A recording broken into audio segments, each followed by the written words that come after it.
من الشیطان الرجیم بسم اللہ الرحمن الرحیم سورۃ النحل۔ اللہ تعالیٰ فرماتے ہیں آتا امر اللہ، آ گیا اللہ کا حکم، فلا تستعجلوا، تو تم جلدی نہ مچاؤ۔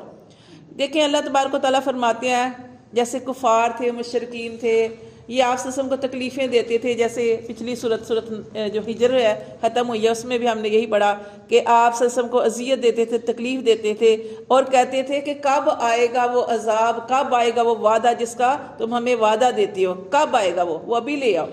اللہ تعالیٰ نے اس سورت کا آغاز ہی اس سے کیا کہ ان سے کہہ دو کہ عطا امر اللہ، آ گیا اللہ کو کب، یعنی بالکل آنے والا ہے، بالکل پاس ہی ہے، آنے والا اللہ کو کم، فلا تستعجلوا، تو بس تم اس کی جلدی مت مچاؤ۔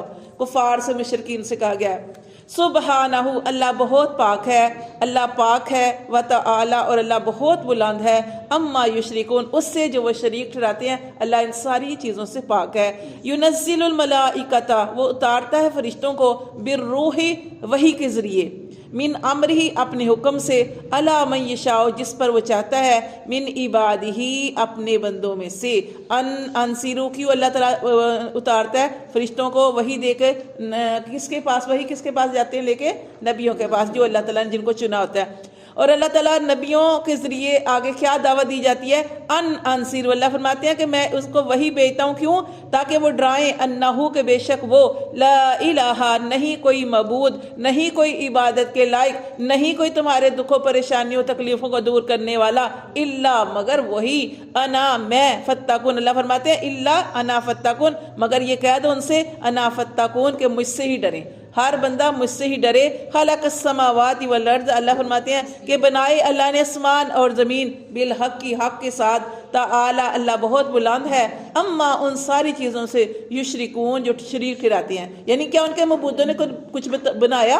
کچھ بھی نہیں بنایا۔ تو اللہ تبارک و تعالیٰ بلند ہے ان سارے معبودوں سے جو وہ بناتے ہیں۔ اللہ فرماتے ہیں خلق الانسان، اللہ نے بنایا انسان کو، من نطفۃ، نطفے سے، اللہ نے انسان کو پیدا کیا پانی کی بوند سے، فَإِذَا، پس وہ ہوا، خصیم مبین، پھر وہ ایسے ہو جاتا ہے جھگڑالو۔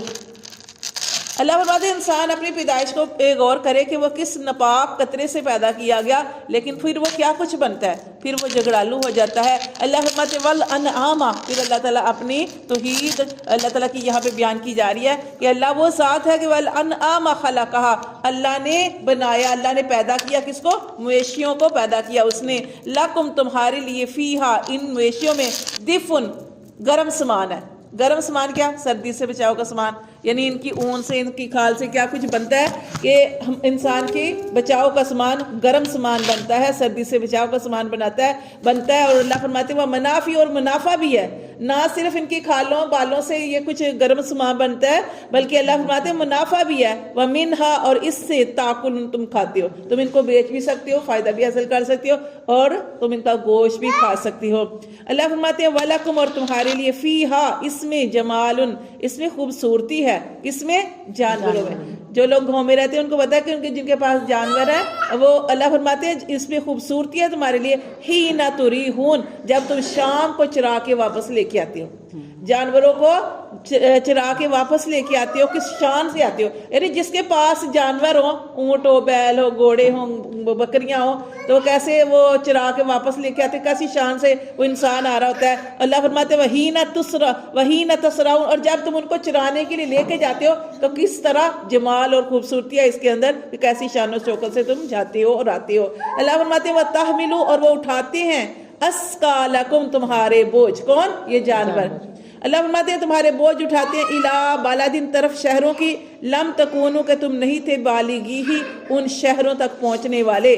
پہلے تو یہی ذریعہ تھا نا، اب تو گاڑیاں اور یہ ساری چیزیں ہیں۔ اللہ فرماتے ہیں کہ یہ تمہارے سامان کو، تمہارے بوجھ کو بھی اٹھاتے ہیں، شہروں کی طرف تمہیں لے کے جاتی ہیں کہ تم نہیں پہنچنے والے تھے ان شہروں میں چل کے، الا بشق الانفس، تم پہنچ تو جاتے مگر اپنی جانوں کو مشقت میں ڈال کے، یعنی چل کے جانا کہیں اور پھر آپ جانتے ہیں کہ گھوڑے پہ یا اونٹ پہ سفر کرنا وہ کتنی آسان ہوتا ہے۔ تو اللہ فرماتے تم جو نہیں پہنچ سکتے تھے مگر مشقت میں ڈال کے اپنی جانوں کو، انا، بے شک، ربکم، تمہارا رب، لرؤوف الرحیم، البتہ وہ بڑا شفیق ہے، وہ بڑا رحم کرنے والا ہے۔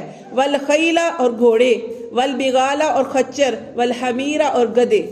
اللہ نے فرمایا کہ گھوڑے اور خچر اور گدھے لِتَرْكَبُوهَا، اللہ فرماتے ہیں یہ اس لیے بنائے کہ تم اس کے اوپر سوار ہو، وزینہ، اور تمہارے لیے زینت بھی ہے، ٹھیک ہے، وَيَخْلُقُ، اور وہ پیدا کرتے ہیں، مَا لَا تَعْلَمُونَ، جو تم نہیں جانتے، وَعَلَى اللَّهِ، اور اللہ ہی کی طرف جاتی ہے، قَصْدُ السَّبِيلِ، سیدھی راہ، وَمِنْهَا جَائِرٌ، اور کچھ ٹیڑھی راہیں بھی ہیں۔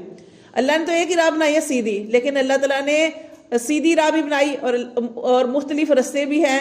اب انسان کو اختیار دیا اور انسان کو سمجھ بوجھ دی کہ وہ کون سا رستہ جو ہے اختیار کرتا ہے، تو اللہ نے فرمایا کہ اللہ کی طرف جاتی ہے، سیدھی راہ اللہ کی طرف جاتی ہے، وَمِنْهَا جَائِرٌ، اور کچھ لوگ ٹیڑھی راہ اختیار کرتے ہیں اور کچھ راہیں ٹیڑھی بھی ہیں۔ وَلَوْ شَاءَ، اور اگر اللہ چاہتا، لَهَدَاكُمْ، تو البتہ ہدایت دیتا تم کو، اجمعین، سب کے سب کو۔ اللہ تعالیٰ چاہتا تو اللہ سب کو ہدایت دے دیتا، لیکن اللہ تبارک و تعالیٰ نے انسان کو اختیار دیا ہے، اللہ نے انسان کو اختیار دیا کہ کون سا رستہ اختیار کرتا ہے۔ اب کتنی دنیا ہے، کچھ لوگ حق کی راہ پہ چلتے ہیں، کچھ گمراہی کے رستوں پہ چلتے ہیں، تو اس لیے اللہ تعالیٰ نے سمجھ کے ساتھ، اللہ نے مجبور نہیں کسی کو کیا، یہ اللہ تعالیٰ نے اختیار دیا کہ انسان کون سا رستہ اختیار کرتا ہے۔ پھر اللہ تعالیٰ نے جنت اور دوزخ کے بارے میں بتا دیا، اگر غلط رستے پہ چلو گے تو تمہارا ٹھکانہ کون سا ہے، اور اگر صحیح رستہ اختیار کرو گے تو دنیا میں بھی کامیابی اور آخرت میں بھی کامیابی جو ملے گی۔